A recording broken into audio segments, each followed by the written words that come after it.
बघा मी घरी आलाय आणि आज जेवणासाठी लागणारा दिवसभराची पूर्ण भाजी आपल्याला आपल्या गार्डनमधून मिळाली आणि ती सुद्धा फ्रेश आणि बिना केमिकलची। तर नमस्कार, मी प्रियंका आणि आपल्या नवीन व्हिडिओमध्ये पुन्हा एकदा तुम्हा सर्वांचं खूप खूप स्वागत करते। आणि आता बघा मी आपल्या छोट्याशा बागेमध्ये आहे आणि आज जी पण भाजी रेडी झालाय ती सर्व हार्वेस्ट करणार आहे आणि तुम्हाला पण दाखवणार आहे। तर इथे आहे लिंबूचं झाड आणि त्याला आता एक छोटंसं लिंबू यायला सुरुवात झाल्यात। बघू आणखी लिंबू किती येतील वर्षभरामध्ये।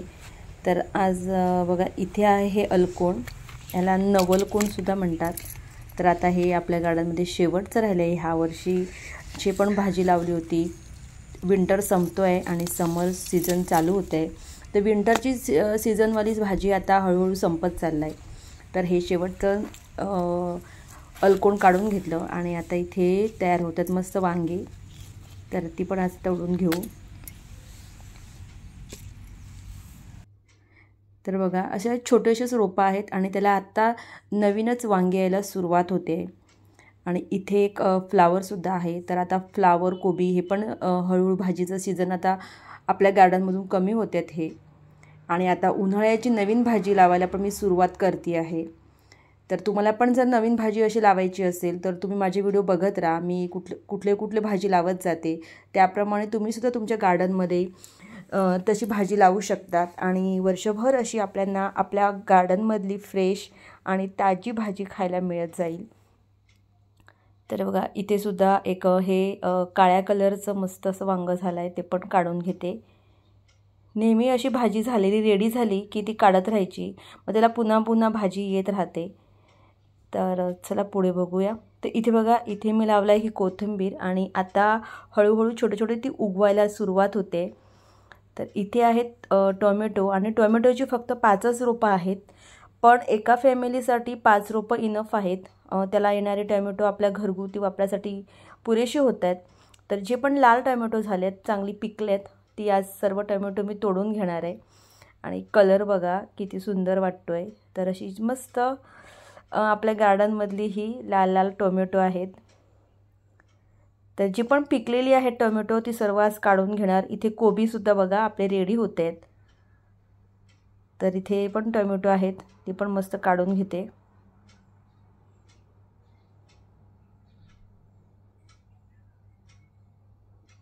आणि जी कच्ची आहेत थोडी ती टोमॅटो ठेवून देणार, पुढच्या वेळेस ती आपण हार्वेस्ट करू। इथे सुद्धा 2-3 टोमॅटो रेडी झाल्यात, ती पण काढून घेते। तर अशी 5 टोमॅटो आज मला आपल्या गार्डनमधून मिळाल्यात। मस्त अशी लाल लाल टोमॅटो आहेत। आणि इथे पण बघा इथे पण वांगीला छान अशी वांगी येत आहेत, पण ही भरताची वांगी आहेत। तर ह्या वांग्यांची साईज अजून वाढेल म्हणून मी ही वांगी आज काढणार नाही आहे। आणि इथे बघा इथे आहे ही मस्त हिरवीगार कोथिंबीर आणि त्याच्यावर बघा अशा ह्या मधमाशा येत आहेत। आणि आता विंटर संपतोय, तर जी आपण विंटरमध्ये जी भाजी लावली होती त्या भाजींना आता फुलं यायला सुरुवात होते आणि त्यापासून बी तयार होणार आहे। तर ह्या कोथिंबीरला सुद्धा मस्त असं व्हाईट कलरची फुलं येत आहेत। तर मी आज कोथिंबीर पण तोडून घेते। बघा मस्त अशी हिरवीगार आणि त्याच्यावर व्हाईट कलरची फुलं, अशी कोथिंबीर आपली रेडी आहे। आणि इथे लावलेत मी ही बीटरूट आणि बीटरूटसुद्धा बघा आपली कशी तयार होत आहेत। अजून ह्याची थोडी साईज वाढेल। इथे पण बघा ह्या बाजूला पण मी लावलं आहे, थोडंसं गवत वाढलं आहे, साफ करावं लागेल। तर इथे पण बीटरूट आहेत। आणि आणखी पुढे बघूया तर इथे आहेत कांदापात। आणि आपल्या गार्डनमध्ये जोपर्यंत कांदापात आहे तोपर्यंत मला असा फ्रेश हिरवा कांदापात घेऊनच भाजी बनवायला मिळते। इथे बघा हे आपल्या कंपोस्टमधूनच एक पपईचं रोपसुद्धा उगवलं आहे। बी पडलं आणि त्याला पाणी मिळालं की अशी रोपं आपोआप उगवत असतात। आणि इथे हे मिरचीचं रोप आहे। छोट्याशा मिरचीला कुठलंही केमिकल खत न वापरता बघा किती साऱ्या मिरच्या आल्यात। तर ह्या मस्त अशा ह्या पॅरोट कलरवाल्या कमी तिखटवाल्या ह्या मिरची आहेत। तर आज ह्याच तोडून घेणार आहे मी। आणि इथे बघा इथे आहेत हे मुळ्यांचं बी, मुळ्यांच्या शेंगा। ह्या मुळ्याला फुलं येतात आणि त्यानंतर अशा शेंगा तयार होतात, त्याची सुद्धा आपण भाजी बनवू शकतो। इथे सुद्धा बघा मिरचीला मस्त अशा मिरची लागल्यात. इथे ह्या तिखटवाल्या मिरची आहेत. तर आता तोडून घेऊया आपण इथला आपला हिरवागार असा मस्त पालक. तर बघा इथे मी हे शेंगदाणे लावलेत आणि इथे जे कांदे आहेत हे कांद्यापासून मी बी तयार करणार आहे. इथे आहे काकडी जी आता आपल्या उन्हाळ्यासाठी नवीन रोपं चालू केलं मी. तर काकडीसुद्धा मी आपल्या गार्डनमध्ये लावलं आहे. तर हा हिरवागार असा पालक तो पण आता मी फटाफट तोडून घेते. त्याचे पत्ते त्याचं जे पान आहे ते बघा किती मोठ्या साईजचं सुंदर झालं आहे आणि कलर पण अल्टिमेट आहे, एकदम हिरवागार. तर असा सर्व पालक तोडून झाला आहे. आता हे सर्व भाजी मी एका ट्रेमध्ये काढून ठेवते.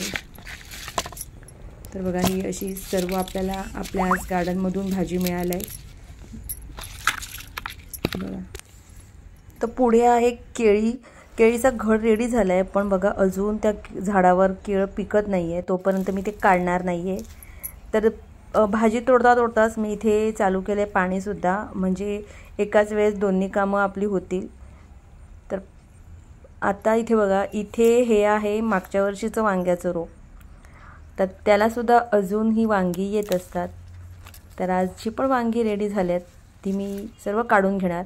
आणि आता ह्या वांग्याला मला पूर्ण त्याची छाटणी करून त्याला चांगलं खत पाणी करायचं आहे, जेणेकरून ह्या वांग्याला पण भरपूर अशी वांगी येतील. तर जेव्हा मी हे करेल ह्याच्यावर सर्व काम तेव्हा तुम्हाला दाखवेल. आणि इथे बघा हे आहे गलकीचं बी. उन्हाळ्यासाठी जी भाजी लावते त्याच्यामध्ये मी गलकीसुद्धा लावलं आहे. आणि आता तोडून घेऊया आपण देवघरासाठी फुलं. तर ते फुलं जी पण रेडी झाल्या ती सर्व तोडून घेते. आणि त्याच्याच बाजूला आहे कढीपत्ता. तर कढीपत्ता तर किचनमध्ये हवाच, तर तो सुद्धा थोडासा तोडून घेते. मस्त असा तो पण हिरवा असा कढीपत्ता. आणि सर्व अशी फुलं तोडून झाली आणि आपली भाजी बघा ही एवढी सारी आज आपल्याला ही सर्व भाजी मिळाली आहे. तर आपल्या मेहनतीचंच फळ असतं. आणि इथे आहेत सुंदर अशी कलरफुल अशी फुलं. गार्डनमध्ये फुलं असल्याशिवाय मधुमाशा आणि कुठलेही आपल्या गार्डनसाठी हवे असलेले जे इन्सेक्ट आहेत ते येत नाही. आणि त्याकरता फुलं ही गार्डनमध्ये नेहमी लावत राहायची. कलरफुल फुलं ही त्या मधमाशांना आकर्षित करतात आणि मधमाशा आपल्या गार्डनमध्ये येत असतात. तर आजचा व्हिडिओ तुम्हाला आवडला तर आपल्या व्हिडिओला लाईक करा. पुन्हा भेटूया पुढच्या व्हिडिओमध्ये. तोपर्यंत बाय बाय.